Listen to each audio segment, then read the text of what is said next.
നമസ്കാരം. സർക്കാർ കാണിച്ച കള്ളത്തരത്തിനൊക്കെ കണക്കിന് കിട്ടിയതുപോലെയാണ് ഒരാവേശവുമില്ലാതെ നടന്നുപോയ തിരഞ്ഞെടുപ്പ്. കേരളത്തിന്റെ ചരിത്രത്തിൽ തന്നെ നടക്കാത്ത സംഭവമായിരുന്നു ഇത്. ഇടത് സർക്കാരിനോടുള്ള ഭരണവിരുദ്ധ വികാരമാണ് കേരളത്തിൽ കഴിഞ്ഞ തിരഞ്ഞെടുപ്പ് ദിവസം കണ്ടത്.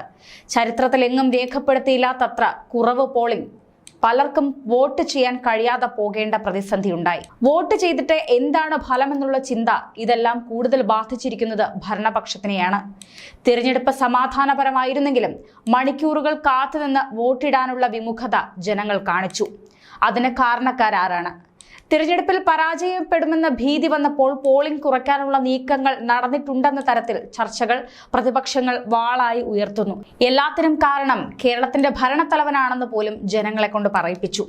ഇപ്പോഴത്തെ കേരളത്തിലെ ലോക്സഭാ തിരഞ്ഞെടുപ്പ് നടത്തിപ്പിൽ ഗുരുതര വീഴ്ചയുണ്ടായി എന്ന് ആരോപിച്ച് പ്രതിപക്ഷ നേതാവ് വി.ഡി. സതീശൻ കേന്ദ്ര തിരഞ്ഞെടുപ്പ് കമ്മീഷന് പരാതി നൽകിയിരിക്കുകയാണ്.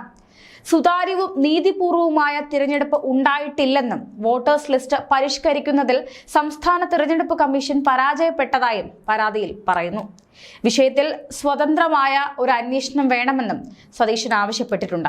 പലർക്കും വോട്ട് രേഖപ്പെടുത്താൻ സാധിക്കാത്ത വിധത്തിലുള്ള സാഹചര്യം തിരഞ്ഞെടുപ്പ് ദിവസം ഉണ്ടായിരുന്നു. സ്ലിപ്പ് കിട്ടിയിട്ടും ബൂത്ത് പഠിക്കൽ വരെ വന്ന് തിരിച്ചു പോകേണ്ട ഗതികേട് പല ആളുകൾക്കും ഉണ്ടായി. ഇത് സംസ്ഥാന തിരഞ്ഞെടുപ്പ് കമ്മീഷന്റെ വലിയ പരാജയമാണെന്ന് മനസ്സിലാക്കുകയാണ്. ഇതിന് പിന്നാലെയാണ് ഇപ്പോൾ വി.ഡി. സതീശൻ തിരഞ്ഞെടുപ്പ് കമ്മീഷന് പരാതി നൽകിയിരിക്കുന്നത്. സംസ്ഥാനത്ത് വോട്ട് ചെയ്യുന്നതിൽ കാലതാമസം ഉണ്ടായത് പല ബൂത്തുകളിലും വലിയ രീതിയിലുള്ള പ്രശ്നങ്ങൾ ഉണ്ടാക്കി. 6 മണിക്ക് മുൻപ് ബൂത്തിലെത്തിയ പലർക്കും വോട്ട് ചെയ്യാൻ സാധിക്കാത്ത വിധത്തിലുള്ള സാഹചര്യങ്ങളും ഉണ്ടായി. ഇത്തരത്തിൽ വളരെ ഗുരുതരമായ വീഴ്ച മുൻപൊരിക്കലും കേരളത്തിൽ ഉണ്ടായിട്ടില്ലെന്നും പ്രതിപക്ഷ നേതാവ് വി.ഡി. സതീശൻ ചൂണ്ടിക്കാട്ടിയിരിക്കുന്നു. ഇതിനെതിരെയാണ് അദ്ദേഹം പരാതിയും നൽകിയിരിക്കുന്നത്. ഇത്രയും മോശം തിരഞ്ഞെടുപ്പ് കേരളത്തിന്റെ ചരിത്രത്തിൽ ഉണ്ടായിട്ടില്ലെന്ന് ഉറപ്പാകുകയാണ്. 2 വോട്ടുകൾക്കിടയിലെ കാലതാമസം പല ബൂത്തുകളിലും പ്രശ്നങ്ങൾ സൃഷ്ടിച്ചു. കനത്ത ചൂടിൽ മണിക്കൂറുകളോളം കാത്തുനിന്നിട്ടും വോട്ട് ചെയ്യാനാകാതെ നിരവധി പേർ മടങ്ങിപ്പോയ സംഭവങ്ങളും പലയിടങ്ങളിലും ഉണ്ടായി.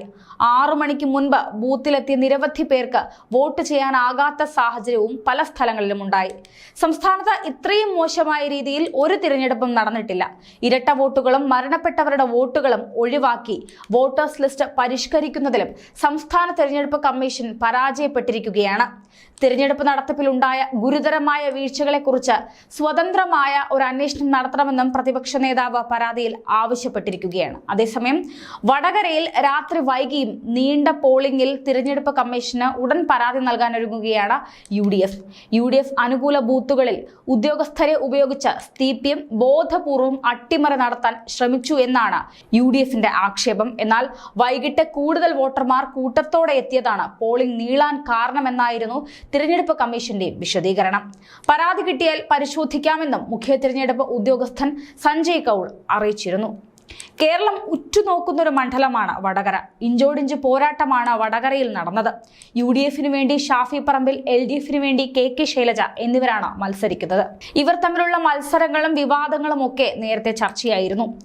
പ്രഫുൽ കൃഷ്ണനാണ് NDAയുടെ സ്ഥാനാർത്ഥി. മാത്രമല്ല, തിരഞ്ഞെടുപ്പ് അട്ടിമറി മാത്രമല്ല, മുഖ്യമന്ത്രി ഉൾപ്പെടെയുള്ള CPM നേതാക്കൾ കേസുകൾ ഒത്തുതീർപ്പാക്കി പകരം BJP ജയിപ്പിക്കാൻ ഒത്താശ ചെയ്യുകയാണെന്നും വി.ഡി. സതീശൻ ആരോപിച്ചു. പ്രകാശ് ജാവ്ദേക്കർ, EP ജയരാജൻ കൂടിക്കാഴ്ചയല്ല, ജയരാജനും നന്ദകുമാറും തമ്മിലുള്ള ബന്ധത്തെ മാത്രമാണ് മുഖ്യമന്ത്രി തള്ളിപ്പറഞ്ഞത്.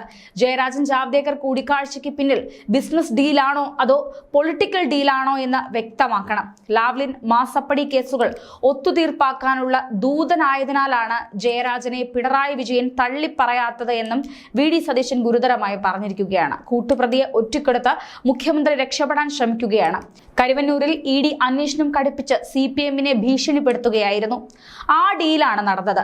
നന്ദകുമാറിന്റെ അമ്മയുടെ പിറന്നാളിന് വീട്ടിൽ പോയി ഷാൾ അണിയിച്ച് ജയരാജന് നന്ദകുമാറിനെ അറിയില്ലെന്ന് പറഞ്ഞിരിക്കുകയായിരുന്നു. നന്ദകുമാറിന്റെ അമ്മയുടെ പിറന്നാളിന് വീട്ടിൽ പോയി ഷാൾ അണിയിച്ച ജയരാജനാണ് നന്ദകുമാറിനെ അറിയില്ലെന്ന് പറഞ്ഞത്.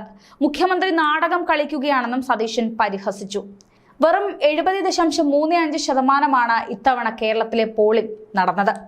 20 മണ്ഡലങ്ങളിലായി 194 സ്ഥാനാർത്ഥികളാണ് ജനവിധി തേടിയത്. ആകെ വോട്ടർമാരായി 2,74,49,159 വോട്ടർമാരുണ്ടായിരുന്നു. കൂടുതൽ വോട്ടർമാർ മലപ്പുറത്തും കുറവ് ഇടുക്കിയിലുമായിരുന്നു.